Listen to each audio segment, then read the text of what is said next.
One peculiar girl once said, "I'm so glad I live in a world where there are Octobers."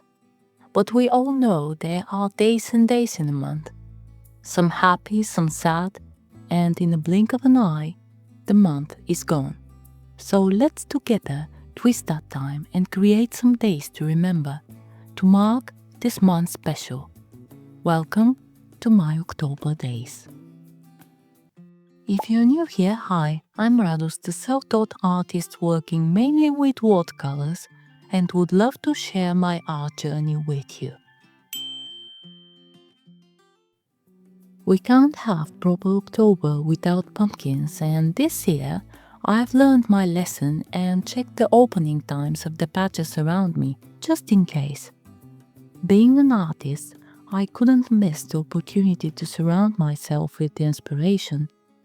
All these hues the autumn provides can leave every color enthusiast out of breath.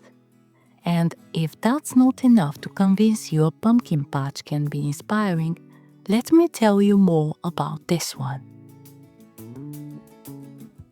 To actually get to the pumpkins, you have to make your way through the gardens of a big old mansion. History is lurking from every corner of the building, and you just step into another time. Yes, that lucky I feel to have the opportunity to live near places like this. Following the trail, you bump into spooky Halloween decorations, weird noises from every corner, and when you lift your head, you just see the mansion's tower, wondering what was it to live here, to look through these old windows, observe the beauty of your land. Then a strange noise startles you, gets you out of your dreamy thoughts. These things might scare some little kid, you say, trying to sound convincing. And you keep going. That's what I did. It's not only the pumpkins, it's the whole experience walking in these gardens, surrounded by the gifts the land has provided. Fruits, vegetables, flowers. And finally, there are the pumpkins. From afar, they look like a sea of oranges and ochre. And even if the weather is cloudy and grumpy, they bring this cozy warmth through their colors. Now you know my secret. I don't just go to pumpkin patches to gather decoration.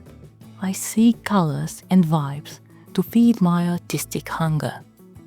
And at that point, I've already had an idea for my next sketchbook project and would happily share it with you later on this video.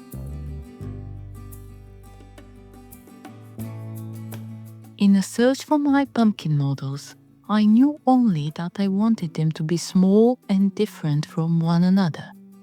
And getting excited there, surrounded by pumpkins just like the cute toddlers running around, experiencing this for the first time, I asked myself this: aren't we artists just like kids, seeing life through different lenses? Now that the pumpkins are safe and sound, waiting, let's enjoy some more time outside till it's still warm. Yes, I'm taking you to the park again. What can speak autumn louder than the crunch of a fallen leaves under your boots, or a squirrel nibbling on a chestnut?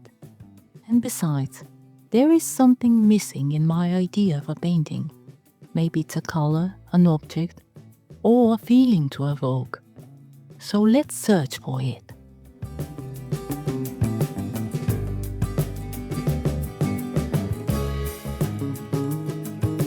Having a hot chocolate in the park became a tradition for me, a small treat to celebrate an ordinary October day.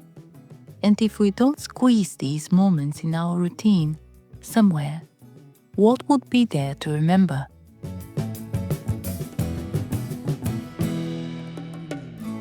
We need to remember the small joys in life to keep us warm and bring a smile in sad days. October is not only pretty decorated in golden leaves, it's mushroom season here in the UK, and you just have to pay attention in the park, near big trees or mossy areas, and you can spot all sorts of mushrooms. And silly or not, I try to refract everything through the prism of my art practice. So I decided to take some pictures and hopefully later use them as a reference for my sketchbook project. I don't have enough mushroom knowledge, but this one I recognize from afar with its fairy tale appearance. Look how it stands out against the forest vegetation. It's so inspirational that you can find it everywhere. Books, films, fashion, video games, and of course, visual art and illustration. But don't let it fool you by its beauty. It's pretty toxic. It's easier to settle your thoughts while you're on a walk. That's why some of my great ideas came surrounded by trees. And while the other mushrooms I found wasn't so glamorous, they still caught my eye and deserved a photo and maybe a portrait. The whole atmosphere of the park is painting worthy actually. It humbles you down, as there is no better artist than the Mother Nature. Back into the studio, with all the gathered inspiration and an idea of mine, let me introduce you the three main stars of the project. I also made myself a cup of tea to drink it while I'm sketching with pencil. Only then it can be safe from popping the paintbrush inside.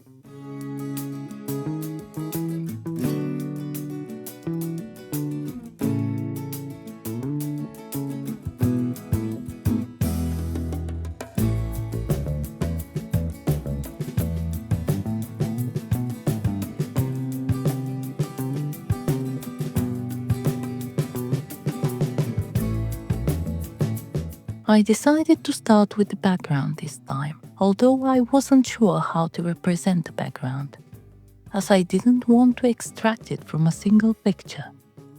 I wanted it to be an amalgamation of all the forest surroundings that I've seen that day on the walk. The green grass and moss standing out to the brown and yellow leaves. For the main objects, I thought I would be more accurate in representing. Maybe. I decided to add the mushrooms to the whole composition, leaning on the pictures I already took. Not all of them are so perfect I thought they would be, but still mine. I couldn't wait to start with this red poisonous beauty. I learned it's called fly agaric. It's so popular, depicted in stories as home of fairies and magical creatures. It really looks magical with that contrast between the two colors, and I love the deep red at the bottom. It's toxic to us, but it actually helps trees by transferring nutrients into their roots. Watercolors are a great medium for painting a pumpkin. You can see the colors blending so gently within the watery layers, and with the proper highlights, they can do miracles to our senses. My only fear is that I might overdo it, like I often do. I just don't know where to stop. So let's stop for a while and take a breath from the painting to do something totally different, to take our minds off. We must consider an autumn checklist completed right after visiting a bookshop, of course. You know me. I'm a bookish girl, and now, after finishing my last read, I feel some kind of empty and thought a browse through a bookstore might help me find my next read, and why not motivate me to paint more, as I always spend so much time in the art section. As there is so much to learn, so many artists that I don't know of, different ideas and art explorations. Also, I recommended the book I've already have and read to a lady that was holding it, and she bought it straight away. I'm so sorry I couldn't catch this on camera, but she said, "Oh, they must give you a commission or something." I just love to spread knowledge and recommend things I love. You never know who might get inspired from them. Unfortunately, I didn't mean with the book for me on these shelves. So I will continue searching. But browsing around the bookshop feels like browsing through ideas. So many hidden gems and great minds captured between these covers. It definitely made my day.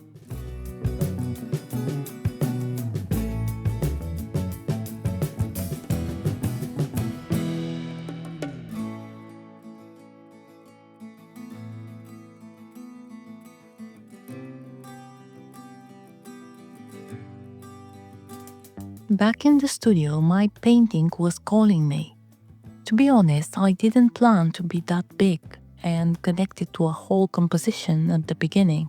I wanted to do some separate illustrations, but after the walk in the park, I felt the urge to include the background and make a whole picture.